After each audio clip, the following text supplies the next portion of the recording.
So hello, welcome to another day of example problems. Today I'm going to do problems from chapter 7. Chapter 7 was the beginning of rotational motion, where we covered the rotational kinematics equations, which are these guys right here, the link between rotational motion and linear motion, these here, and then lastly, centripetal acceleration. In general, okay, on your next exam, there's going to be two rotational problems. There will not be a chapter 7 problem and a chapter 8 problem, but there's going to be a mixture of 7 and 8. And so the problems today, some of them are hunks of old exam problems, but there's some pieces missing that was covering chapter 8. The first problem is not. The second problem is an old exam problem. It had a part C that was really fast. The third one is an old exam problem, but it had a part B and C. And the fourth one is an old exam problem when it was completely as is, nothing changed. Although I kind of regret the problem because not even fully understood the situation because I assumed some stupid nerd knowledge, which I wasn't clear enough with. So I'm going to get into it though. The first problem says a rotating wheel requires 3 seconds to rotate 37 revolutions. If it started at rest, what is the constant angular acceleration of the wheel? And we're gonna knock PB off here. Oh, she just broke the camera. That's gonna make this extra fun. There we go. So if I want to do this, I'm going to solve it the same way I solve classical kinematics. I'm just going to start with figuring out what I know. See, what I say here is, and I'm going to start writing them out. I'm just going to mark it right up on this thing. I say it requires 3 seconds. So that's T. I say it travels through 37 revolutions. That's theta. That's what angle it goes through. But we know we never want to work in revolutions. If theta is 37 revolutions, I know I need to convert that to radians. We always want to work in radians. And so what I'm going to do is I'm going to have to convert that, where 1 revolution is 2 pi radians. And so I'm just going to take my 37, cancel out my revolutions, and multiply by 2 pi. That 37 revolutions is 232.5 radians.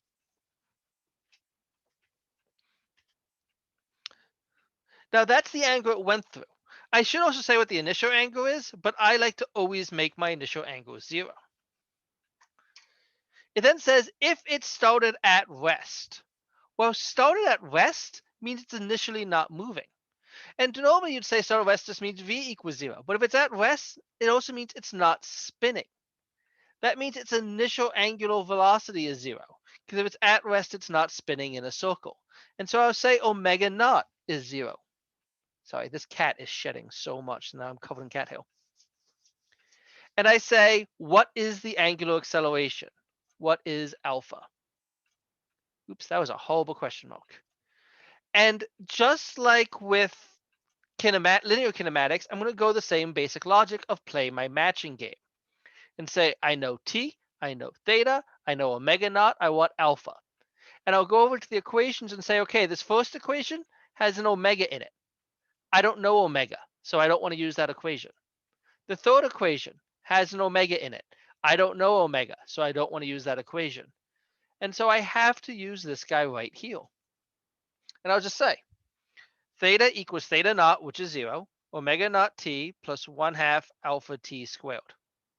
But omega naught was also 0. And so this term also goes away. And so theta equals 1/2 alpha t squared. I can multiply both sides by 2 and divide both sides by t squared. And once I have that, I can plug in 232.5 revolutions over 3 seconds squared.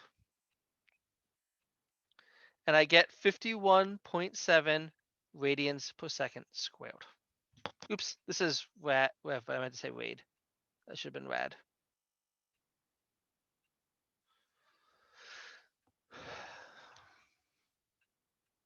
Any questions though?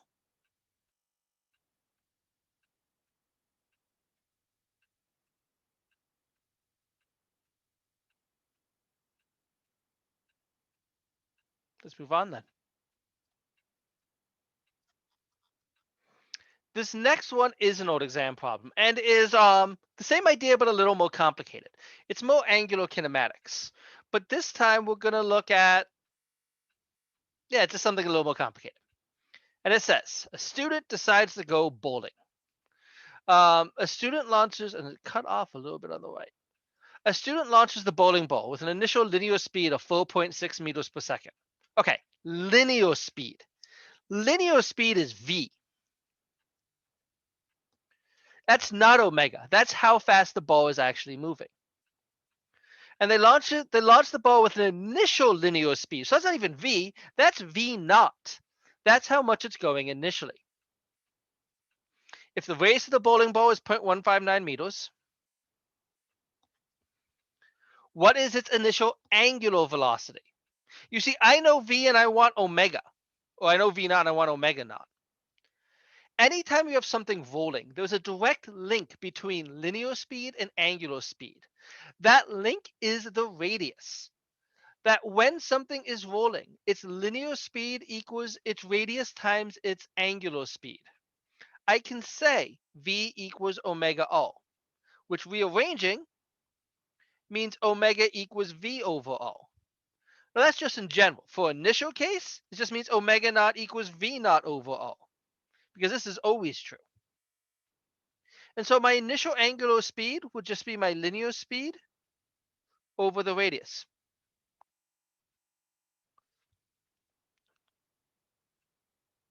Now I want to talk about something interesting that happens here unit-wise. I know a lot of you don't like to put units in mid-problem, and I always recommend it, but it's kind of an interesting thing that when I do this math, that's the value I get, and unit-wise, I have meters per second divided by meters. My meters cancel, leaving me with nothing over seconds. This is the idea that I said in class that radians are a weird unit. They can disappear and reappear at will because the units are radians per second. Where did that radian come from? Nowhere, but it is something radians can do.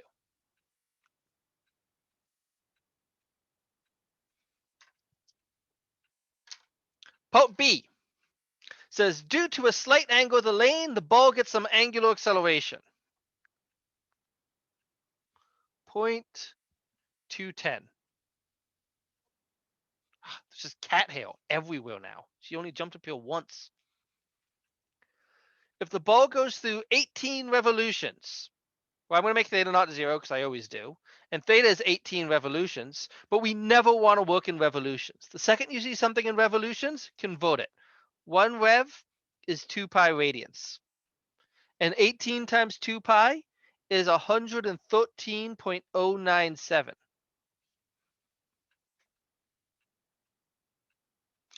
What is its angular velocity of the ball right before it hits the pins? So I'll play my matching game again. Now, what I don't have here, not accounting the omega, what I'm looking for, the missing link, if you will. The missing link is time. I don't know time, and I'm not solving for time. And if I look at my equations, this top one has a t in it. So this top one is out of the picture. And the second one has a t in it. So the second one is out of the picture. And so I have to use omega squared equals omega naught squared plus 2 alpha theta minus theta naught, which since theta naught is just always 0, I'll just say 2 alpha theta. I'm going to plug in my numbers right away. Omega naught was 28.9 plus 2. Alpha is 0.210. And theta is 113.097. Doing that math, I get 884.493. And that means omega is the square root of that thing, which is going to be 29.7 radians per second.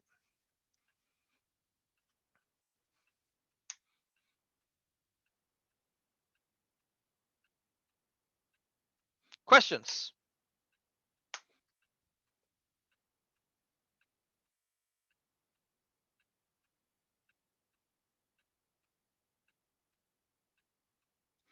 Let's do another one then. This chapter wasn't just kinematics. There was kinematics and centripetal acceleration. And these next one is going to be just centripetal acceleration. And the last one I'm going to do is involve both. As I said, on the exam, problems 3 and 4 in your next exam will be chapters 7 and 8 combined. And normally they have a mix with have some 7, some 8, to kind of mix it up. This time, but they might also have a mix of the centripetal acceleration and the kinematics also. So let's look at one with the centripetal acceleration. And it says, Spider-Man has a mass of 85 kilograms, is about to use his webs to swing through the city of New York and chase down a wobble. If he is swinging from a web that is 20 meters long, and the speed at the bottom of his web is 18 meters per second, what is the tension in the web? Now, if you're going to solve for a tension, what tension is tension's a force. If you're solving for any force, the equation, the granddaddy of all equations in this class, is F equals ma. That if I'm solving for a force, I know I need to use Newton's second law. That's how I solve all force equations. And if I'm going to solve for a tension, a force, I'm going to solve it starting the same way we always do, aka a free body diagram. I can't solve forces without that. So, asking one of you guys, what forces is acting on Spider-Man when he swings from his web? They're watching him. Normal and tension. I'll agree with tension. There is no normal. Normal only happens sitting on Gravity, the I ground. meant. So like if he was just sitting here, there was normal. Oh, he falls on his face. There's a normal. But if he's hanging, there's no normal because he's not touching anything. What else? Gravity. Gravity. And so my two forces, and my only two forces, is tension up and gravity down. And so I can look at my F equals ma and make my equation. I know in F equals ma, it's always up minus down. So it's T minus mg equals ma. Now at this point, I haven't done anything from this chapter at all, but he's moving in a circle. He's not just dangling. If I just had him dangling, I just say he has no acceleration, but he's in the middle of doing that. He's in the middle of pivoting.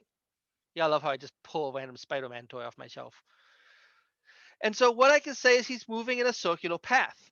Anytime you move in a circular path, you have an acceleration. You have an acceleration that points radially in. What this means is he will feel an acceleration AC, that in this case is upwards. It's upwards because that points to the middle of the circle. And so this acceleration here is actually A sub C. And therefore, by adding mg to both sides, my tension is going to be mg plus ma sub c.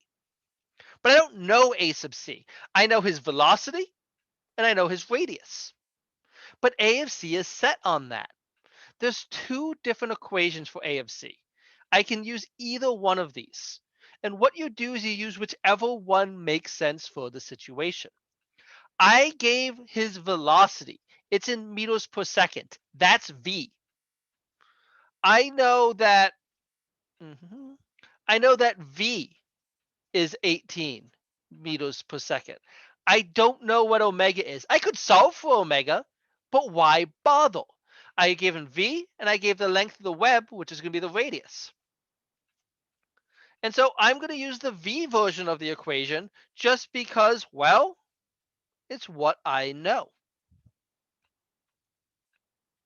And therefore his tension is going to be his mass, 85 kilograms times g, 9.81 meters per second squared, plus 85 kilograms times v squared, 18 meters per second, over O.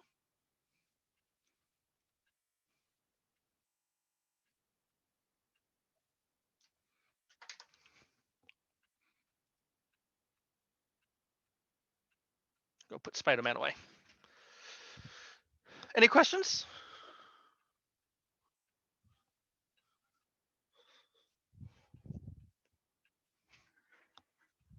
Okay. As I said, when this was on an exam, it had a part B and a part C. They had to do with angular momentum and kinetic angular energy, which was from chapter 8.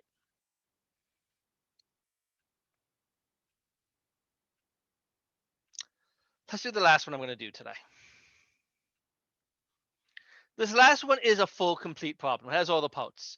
And the problem itself isn't necessarily that hard, but it has an issue that not everyone understood what I was talking about Sonic the Hedgehog wise, which is a problem, but I still do the problem here because I figure I can explain it in words out loud. And I now have people proofread my exams to make sure who don't know the topics I'm talking about to make sure everyone can understand, because that's been a problem. So what it says is Sonic the Hedgehog runs through a loop-de-loop, which has a radius of 20 meters. So basically, I know, and I'm only going to draw it on one of them, but I know the radius of this.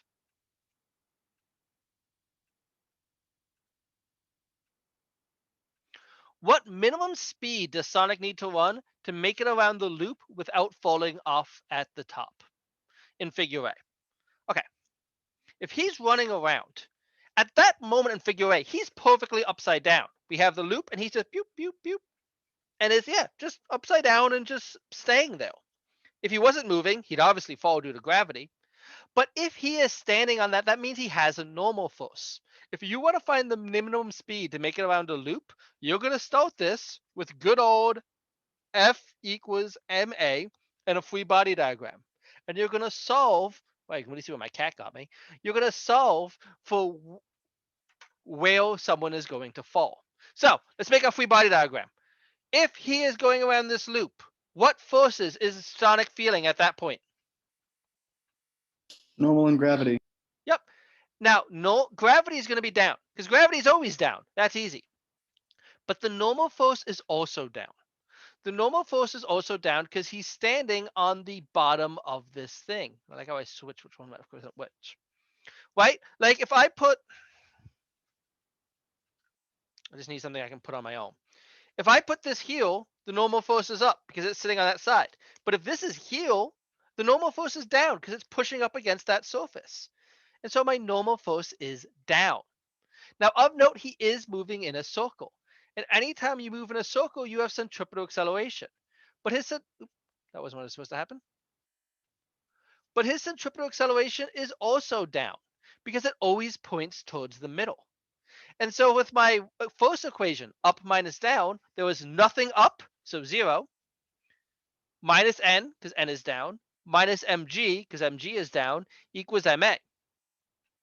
But my acceleration is centripetal acceleration and also is pointing down. So I'm also going to make it negative. Now, every single one of these terms is negative. And if every single one of these terms is negative, I'm going to multiply the whole equation by -1, which means that's the same as n plus mg equals positive mac. They all cancel out. What I'm looking, though, is the minimum speed to not fall. The minimum speed to not fall, you fall if n equals 0. As long as you have an n, you're on the surface. If n is ever 0, you're not on the surface. If you're not on the surface, you're falling. So if I want to find the minimum speed to not fall, I'm going to solve for when n equals 0. I'm just going to go and say, yeah. And that'll happen when mg equals ma. And if I divide both sides by m, that means it'll happen when g equals a. Now, as for speed, if I say speed, I want linear speed. He's not even rolling, so there's no rotational speed. He's just walking. So I'll say g equals a of c, where a of c is v squared over all. If I multiply both sides by all, and then square root, the velocity will be the square root of g all, or the square root of 9.81 meters per second squared times 20 meters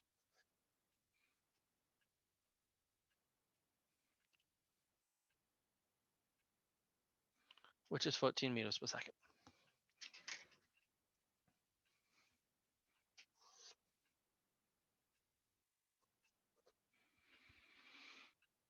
Good so far?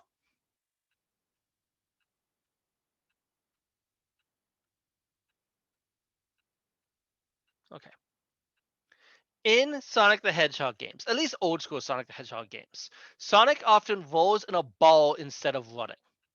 If he was rolling without slipping, like we show in figure B, what would be his rotational velocity? Well, we already talked about there's a link between them. The link is V equals omega O. Therefore, omega equals V over O, just like we did before. But I got to be careful here. See, in this top equation, I had a radius. The radius in that top equation was the radius of the loop. But now in this new bit, I'm saying if he's rolling without slipping, what would be the rotational velocity? When in ball form, assume his radius is 0.8 meters. See, if I want the speed when he's rolling, I don't care about the radius of the whole loop. I want the radius of his actual radius. This basically, and you know what? I don't know why I didn't think to do this before, because normally I can't. This is the same as the loop-de-loop problem I showed in class, that video. That basically I say he's rolling now. He's doing this. And so if I want his rotational speed, I'm just going to use this new radius and say his rotational speed will be 14 meters per second over that 0.8 meters.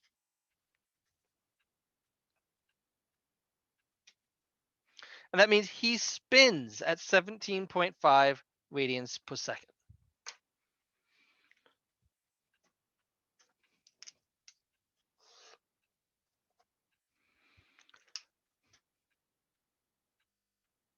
Okay?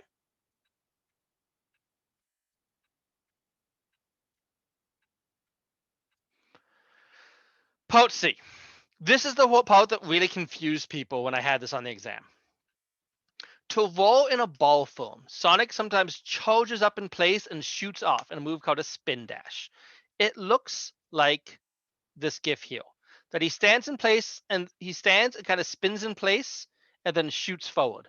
I didn't find a better GIF in the 5 seconds before class started. Let's say he goes from rest to the rotational speed you found in part B.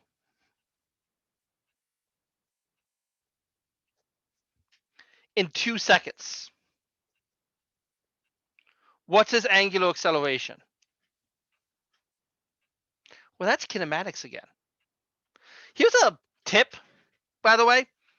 Anytime I ask a rotational problem and I give either an angle or a time, and this is going to be true for chapters 7 and 8. If I give a rotational problem and give you an angle or a time, it's going to be kinematics. Kinematics, time and angle does not come up in any other rotational problems, only kinematics. And so I'll look at my kinematics and say, okay, what do I know? What do I not know? In this one, I do not know theta. I do not know theta. So this equation's out. And this equation's out. And so I have to use that top one. Keep in mind omega naught was 0. And so if I divide both sides by t, I can solve.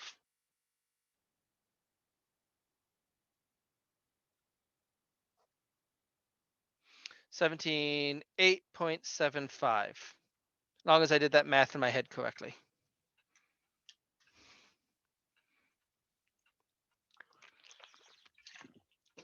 And that's the idea.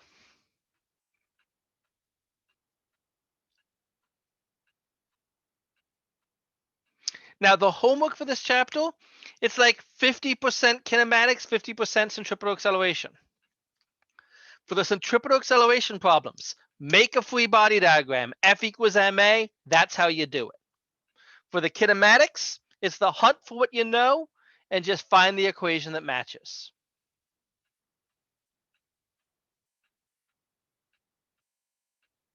Any questions about all this?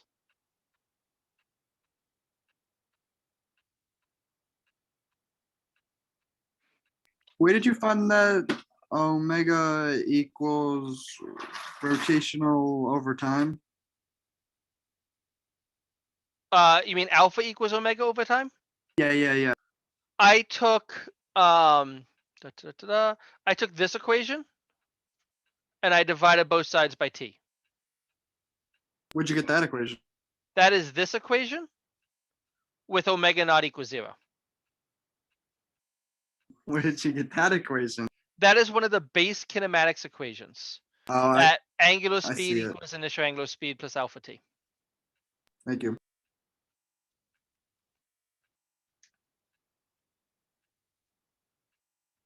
Any other questions?